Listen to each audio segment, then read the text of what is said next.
Assalamualaikum warahmatullahi wabarakatuh. Perkenalkan, saya Anissa Eka Oktavia yang akan menjelaskan mengenai teori humanistik psikoanalisis milik Erich Fromm. Tesis dasar Erich Fromm menyatakan bahwa manusia modern telah terpisah dari kesatuan mereka dengan alam dan manusia lainnya, meskipun manusia memiliki kekuatan pikiran, cara pandang, dan imajinasi. Erich Fromm dalam menuliskan teori psikoanalisis humanistik mendapatkan pelatihan psikoanalisis dari murid Freud, mendapatkan pengaruh yang besar dari tulisan Karl Marx dan Karen Horney.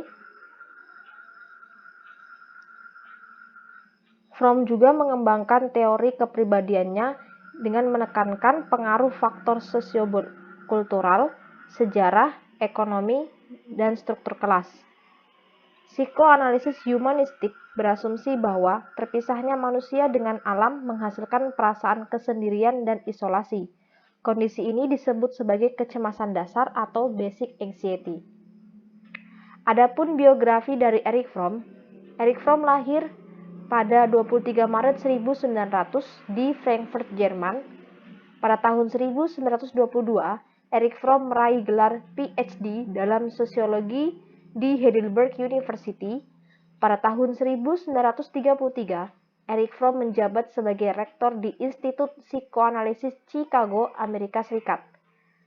Dan pada 18 Maret 1980, Erich Fromm wafat di Mureto, Switzerland.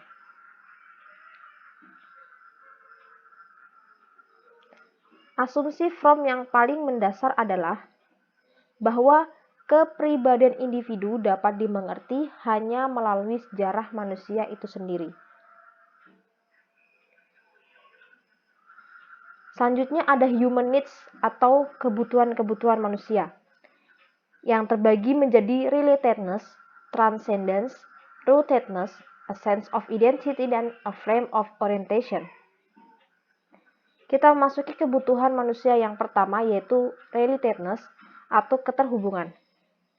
Kebutuhan manusia atau kebutuhan eksistensial pertama adalah keterhubungan atau relatedness, dorongan yang bersatu dengan satu orang atau lebih. Fromm menyatakan 3 cara dasar bagi manusia untuk terhubung dengan dunia, yakni melalui kepasrahan atau submission, kekuasaan atau power, dan cinta atau love.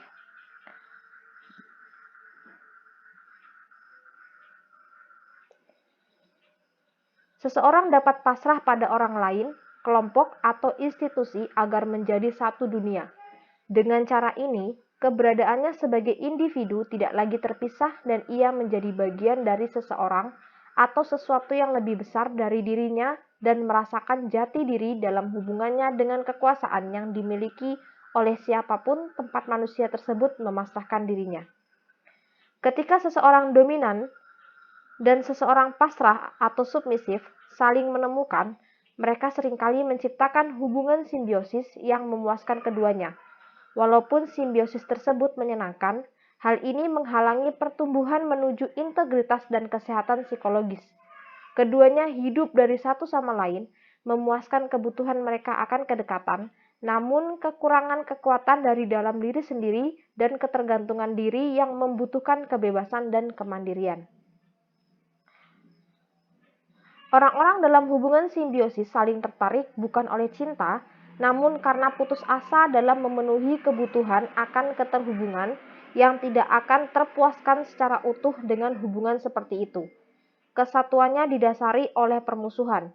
Orang-orang dalam hubungan simbiosis menyalahkan pasangan mereka karena mereka tidak memuaskan kebutuhan yang lain secara utuh. Mereka akan mencari kepasrahan atau kekuasaan tambahan dan hasilnya mereka akan semakin bergantung pada pasangan mereka dan semakin tidak individual. Fromm percaya, cinta adalah satu-satunya jalan untuk seseorang bersatu dengan dunia dan dalam waktu yang sama mencapai individualitas dan integritas. Ia mendefinisikan cinta sebagai kesatuan dengan seseorang atau sesuatu di luar diri dengan kondisi memegang teguh keterpisahan dan integritas diri sendiri. Cinta meliputi persamaan dan berbagi dengan orang lain, namun tidak membiarkan seseorang untuk mendapat kebebasan untuk menjadi unik dan terpisah. Cinta membiarkan seseorang untuk memuaskan kebutuhan mereka akan keterhubungan tanpa mengorbankan integritas dan kemandirian. Dalam cinta, dua orang dapat menjadi satu, namun tetap terpisah. Selanjutnya ada The Art of Loving atau seni mencintai.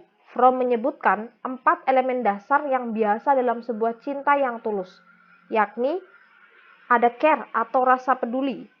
Seseorang yang mencintai orang lain harus peduli akan orang tersebut dan mau menjaganya.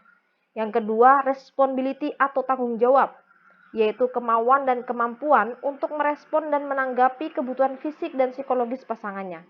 Yang ketiga, respect atau rasa hormat, menghormati mereka apa adanya dan menghindari keinginan untuk berusaha mengubah mereka. Dan yang keempat, knowledge atau pengetahuan. Seseorang bisa menghormati orang lain hanya jika mereka memiliki pengetahuan orang tersebut. Dengan demikian, rasa peduli, tanggung jawab, rasa hormat, dan pengetahuan saling berkaitan dalam hubungan cinta. Selanjutnya, kebutuhan manusia yang kedua, yakni transcendence atau keunggulan. Seperti hewan lainnya, manusia dilempar ke dunia tanpa persetujuan dan keinginan mereka serta ditiadakan dari dunia juga tanpa persetujuan dan kemauan mereka. Akan tetapi berbeda dengan hewan, manusia tergerak oleh kebutuhan akan keunggulan atau transcendence yang didefinisikan sebagai dorongan untuk melampaui keberadaan yang pasif dan kebutuhan menuju alam penuh makna dan kebebasan. Manusia dapat mengungguli sifat pasif mereka, baik dengan cara menciptakan maupun menghancurkan kehidupan. Berkreasi berarti aktif dan peduli akan hal-hal yang diciptakan. Manusia menjadi kreatif dengan banyak cara lain seperti seni, agama, gagasan, hukum, produksi materi, dan cinta. Sedangkan dalam anatomi sifat merusak manusia, Fromm menyatakan bahwa manusia adalah satu-satunya spesies yang menggunakan agresi keji atau malignant aggression, yaitu membunuh untuk alasan selain mempertahankan diri.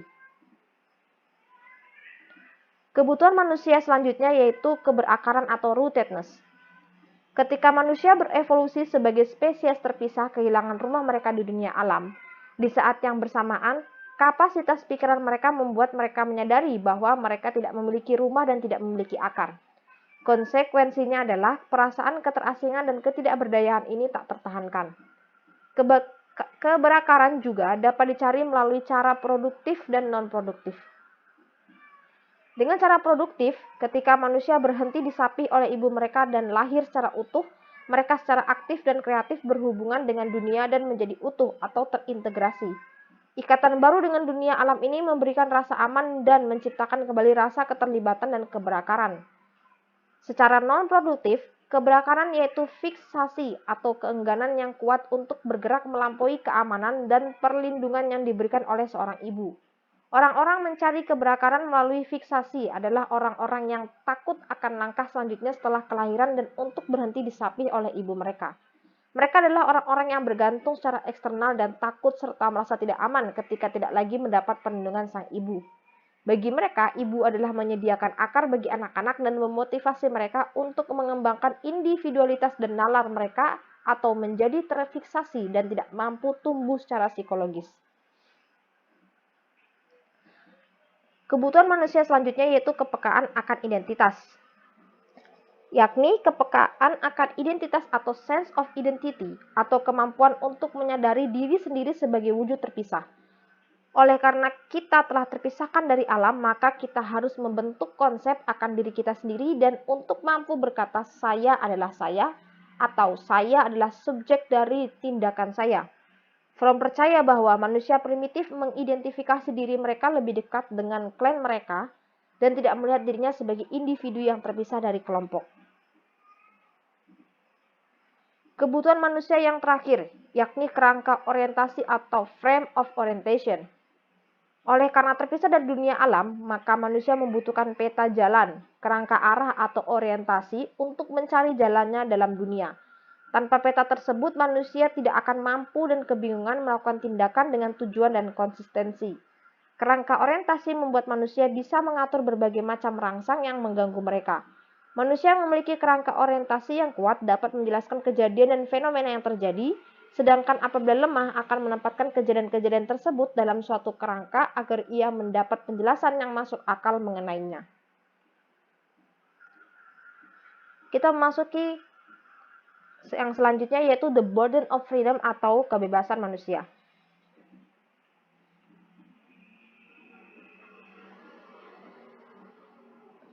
Menurut sejarah, seiring manusia semakin memperoleh kebebasan ekonomi dan politik, mereka semakin terasing.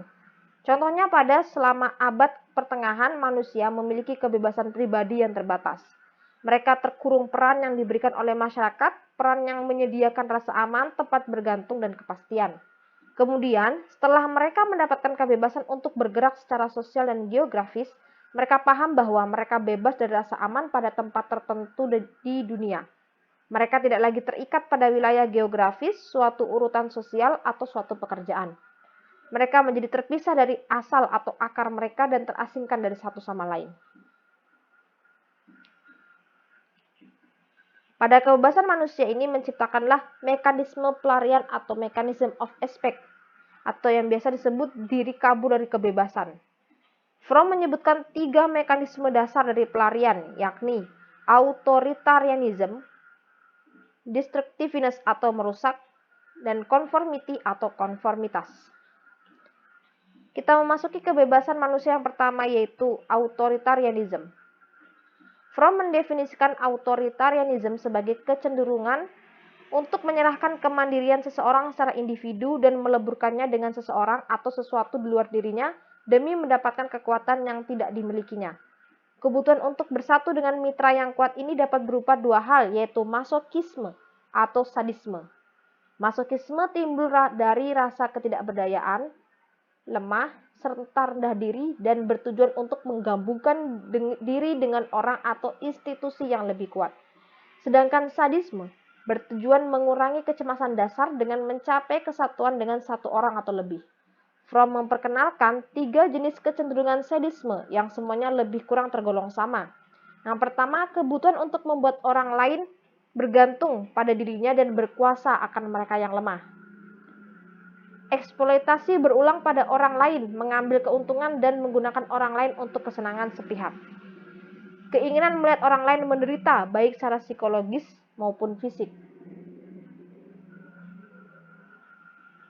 Kita masuk pada kebebasan manusia yang kedua, yaitu destructiveness atau sifat merusak. Destructiveness berasal dari perasaan kesendirian, keterasingan, dan ketidakberdayaan. Namun berbeda dengan sadisme dan masokisme, sifat merusak tidak bergantung pada hubungan berkesinambungan dengan orang lain, melainkan mencari jalan untuk menghilangkan orang lain. Lalu kita masuk yang ketiga, yaitu konformitas atau conformity. Orang yang melakukan konformitas berusaha melarikan diri dari rasa kesendirian dan keterasingan dengan menyerahkan individualitas mereka dan menjadi apapun yang orang lain inginkan.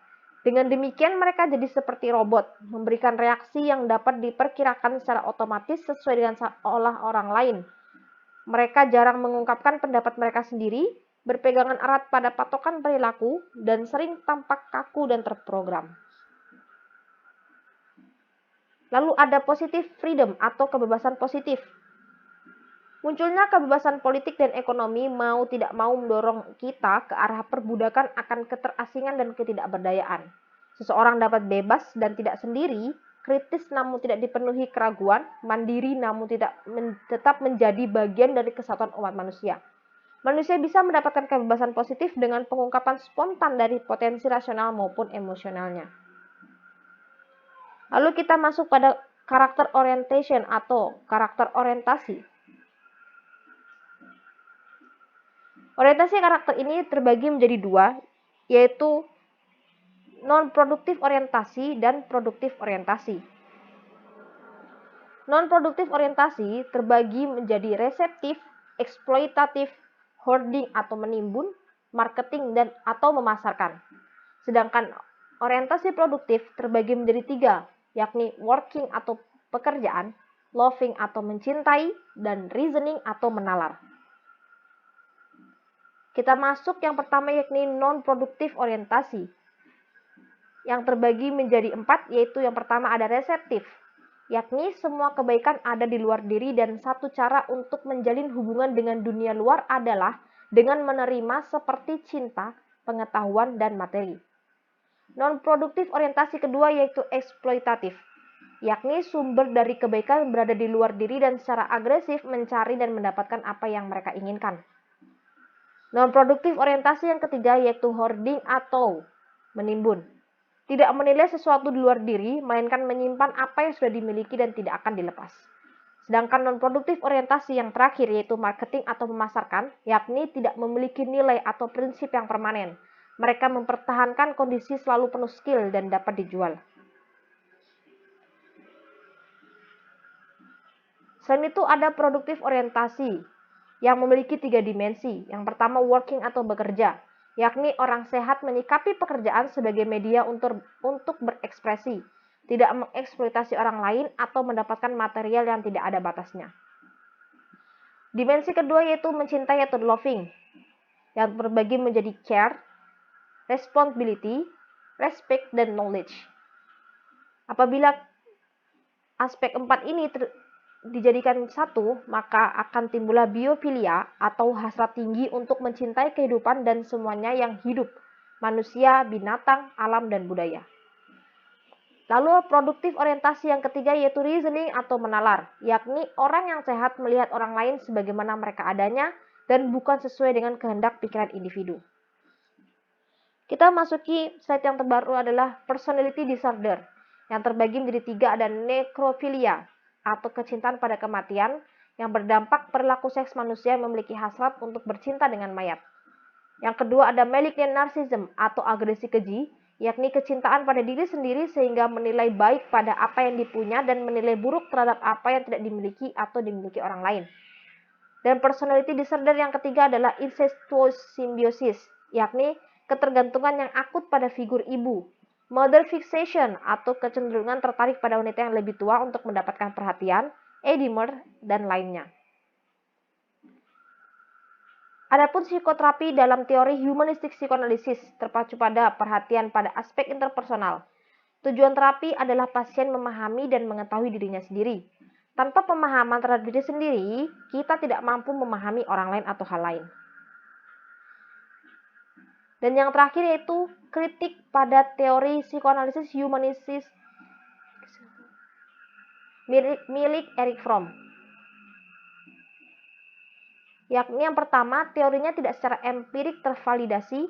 Yang kedua, terlalu filosofis. Penemuan Fromm hampir semuanya bisa dijelaskan dengan teori lain. Yang ketiga, tidak bisa dijadikan prediksi. Yang keempat, terlalu praktis. Yang kelima, internal konsistensinya rendah, definisi operasional dan batasan definisinya rendah. Dan yang terakhir, tidak sederhana dan kurang menyatu. Mungkin itu tadi penjelasan mengenai teori psikoanalisis humanistik milik Erich Fromm yang saya jelaskan. Kurang dan lebihnya saya mohon maaf. Sekian dan terima kasih. Wassalamualaikum warahmatullahi wabarakatuh.